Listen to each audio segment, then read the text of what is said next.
அற்புதமான தமிழ்த்தி நேயர்களே, எல்லோரையும் வணங்குகிறேன். ரொம்ப மிக மோசமான பதிவாக இருக்கும்னு நான் நினைக்கிறேன். ஏன்னா கடந்த 2 தினங்களாக செய்தி பத்திரிகையில் வர்றதெல்லாம் பெண்மையை நாம் இழிவுபடுத்தினா கூட பரவாயில்ல, ரொம்ப கோரப்படுத்துகிறோமோ அப்படிங்கிற ஒரு மனவாட்டம் சுற்றி அடிக்குது.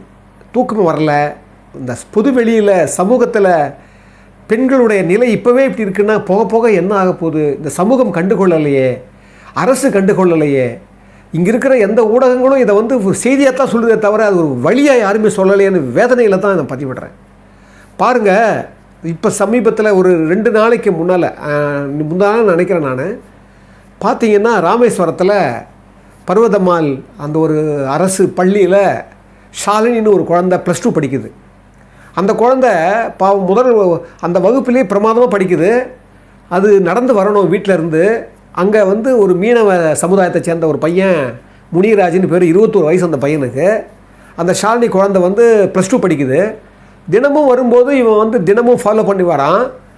அத்துமீறி பேசும்போது அது முயற்சிக்கும் போது, இல்லை நான் நல்லா படிக்கணும், நான் பெரிய வேலைக்கு போகணும், தயவு செஞ்சு இது மாதிரிலாம் பேசாத வராதன்னு சொல்லி திருப்பி அனுப்புது.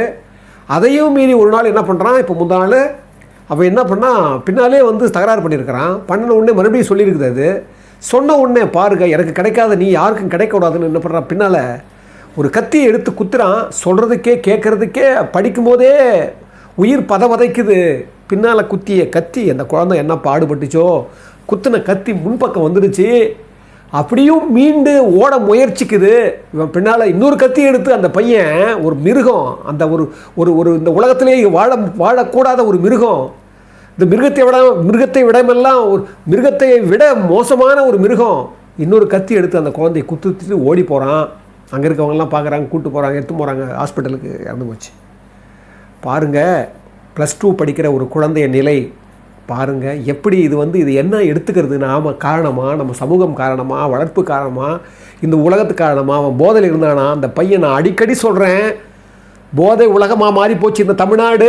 இதுக்கு கண்ணு இல்லை, காது இல்லை இந்த நாட்டுக்கு, இந்த அரசாங்கத்துக்கு. நான் சொல்லிகிட்டே இருக்கிறேன், யாரும் கேட்குற மாதிரி இல்லை. நம்ம செய்தியாக இதை தான் பரப்புகிறோம். என்ன சொல்கிறது? அந்த குழந்தையினுடைய அந்த ஃபோட்டோ பார்த்தா அவ்வளோ அம்சமாக தெய்வீகமாக இருக்குது அந்த குழந்தை, ஷாலினின்னு குழந்தை. என்ன சொல்கிறது? இது நம்ம குழந்தையாக இருந்தால் நம்ம இந்நேரம் இந்த மாதிரி பேச முடியுமா? நாம் யோசிச்சு பாருங்கள் கொஞ்சமாவது. இது யார் காரணம்? இது என்னத்துக்கு இந்த பெண்மையை நம்ம இவ்வளோ பலவீனப்படுத்துகிறோம்? எப்படி இந்த பங்கப்படுத்துகிறோம்? இது எப்படி எப்படி எடுத்துக்கிறது? கொஞ்சம் நம்ம எல்லாம் பிரார்த்தனை பண்ணி இந்த சமூகம் மேலே வர்றதுக்கு ஏதாவது கொஞ்சம் யோசனை பண்ணுங்கள்.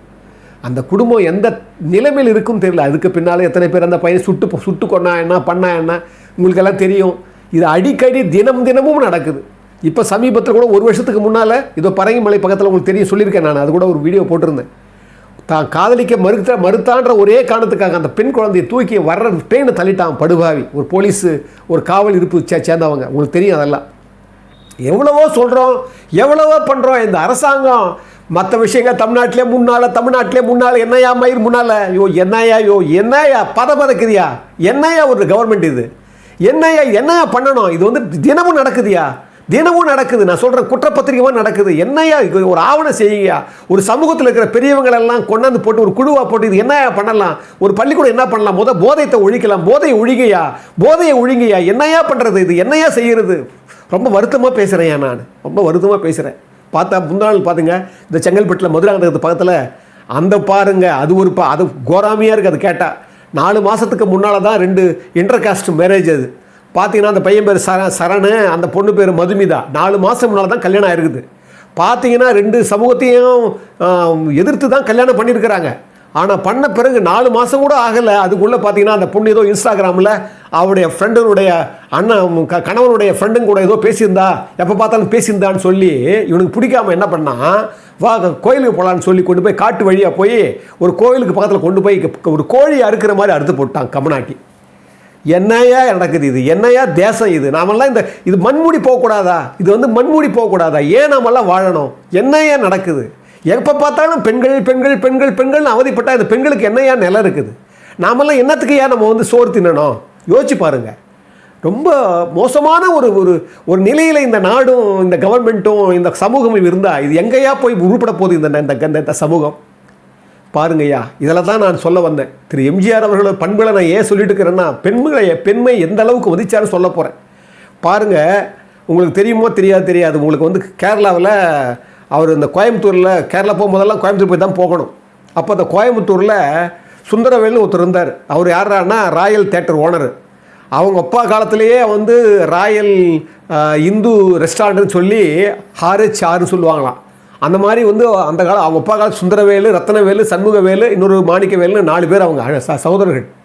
எம்ஜிஆர் ஒரு குடும்ப நண்பர்களில் ஒருத்தர், ரொம்ப அரிதான குடும்ப நண்பர்களில் ஒருத்தர் அந்த குடும்பம். எம்ஜிஆர் எப்போ போனாலும் அவங்ககிட்ட தான் சாப்பிட்டு போவார், தங்கிட்டு போவார்.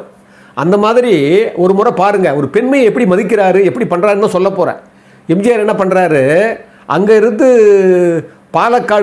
பாலக்காடுக்குள்ள திரு கேஆர் விஜயம்மா இருக்காங்க பாருங்கள், அவங்க ஹஸ்பண்டு வேலாயுத நாயருடைய ஒரு ஃப்ரெண்டுனுடைய ஏதோ ஒரு ஹோட்டலில் ஏதோ திறக்க போகிறார். அதுக்கு கோயம்புத்தூர் வந்து தான் போகணும்.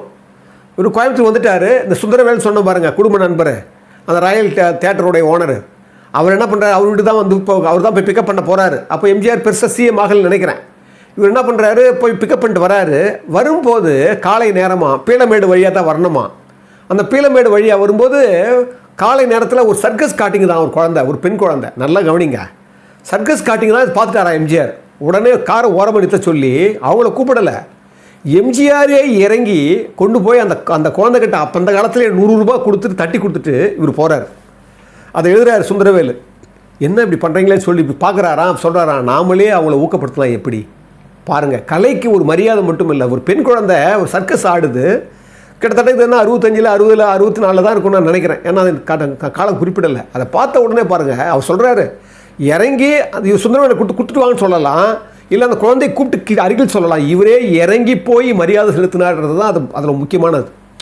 அது ஒரு சொன்னார். அதுக்கப்புறம் சொல்கிறாரு, எப்போவுமே எம்ஜிஆர் வந்து திமுக கழகத்தில் அப்போல்லாம் அதிகமாக மீட்டிங் நடக்கும். எப்போ வந்தாலும் கோயம்புத்தூர் நடக்கும்போது எங்கள் வீடு தான் தங்குவார். ஒரு முறை வந்து ராயல் தேட்டரில், எங்கள் ராயல் தேட்டர்லேயே வந்து ஒரு மீட்டிங் நடந்தது. அதுக்கப்புறம் ஆனமலை அந்த பக்கம் அந்த சைடில், பொள்ளாச்சி சைடில் அந்த பக்கமெல்லாம் மீட்டிங் இருந்தது. அப்போ என்ன பண்ணார், தங்கிட்டு சாப்பிட்டுட்டு கிளம்புறாரு. நானும் கூட போகிறேன்.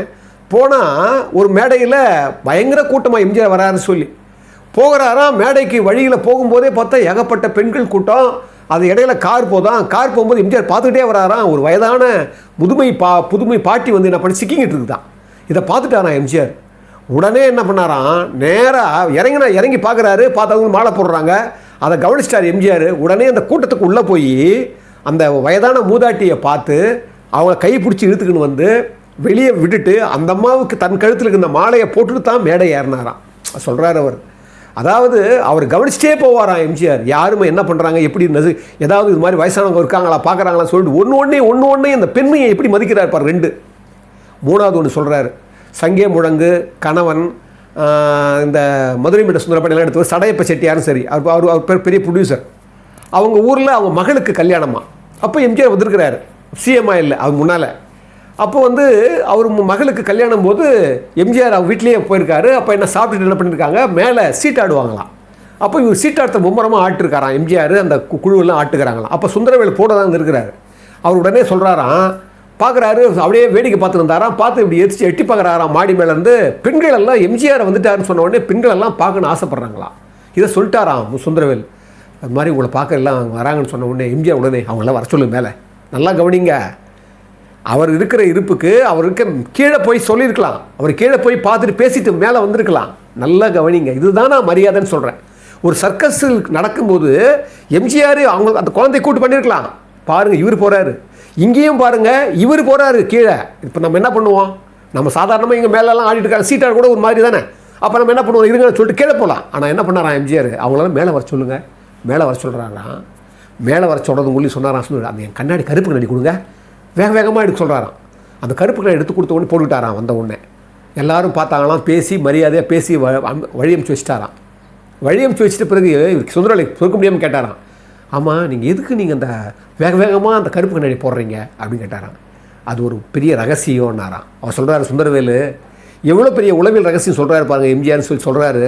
பொதுவாக ஒரு ஆண்கள் பெண்கள்கிட்ட பார்த்து பேசும்போது, ஆண்கள் பெண்களை பார்த்தாங்கன்னா பெண்கள் தாழ்த்திக்குவாங்க. அவங்க கண்கள் பார்த்து பேசும்போது அது வேறு மாதிரி இருக்கும். 2வது அவங்க எதுக்கு வந்திருக்காங்கன்னு நம்ம சொல்கிறதுக்கு முன்னால் அது வேறு மாதிரி போயிடும். அப்போ அது வந்து அவன் ஞாபகம் வராது. அதனாலேயே பெண்கள் வந்து என்கிட்ட பேசும்போது நான் கண்ணாடி போட்டுன்னு வச்சுங்க, நான் பார்க்குறது அவங்களுக்கு தெரியாது. அப்போ அவங்க இயல்பாக பேசுவாங்க. அப்படி இயல்பாக பேசும்போது தான் அவங்க என்ன நினைக்கிறாங்கன்னு நமக்கு தெரியும். இல்லைன்னா நாம் வந்து அவங்க பார்க்கும்போது அவங்க நம்ம கண்களை பார்த்து பேசணும், நாம் அவங்க கண்களை பார்த்து பேசும்போது தாழ்ந்துக்குவாங்க. அப்போ என்ன ஆகும்னா இயல்புத்தன்மை போயிடும். அதுக்காகவே தான் நான் வந்து கருப்பு கண்ணாடி போடுறேன்னு சுந்தரவேல் சொன்னாராம். பார்த்தீங்களா? ஒரு பெண்மையை நான் வந்து நான் நல்லா கவனிங்க. இதான் எம்ஜிஆர் பண்பை ஏன் திருப்பி கொண்டு வரேன்னா, இப்படி ஒரு மோசமான சூழ்நிலை நடக்கிற நேரத்தில் இதெல்லாம் எனக்கு ஞாபகம் வந்தது.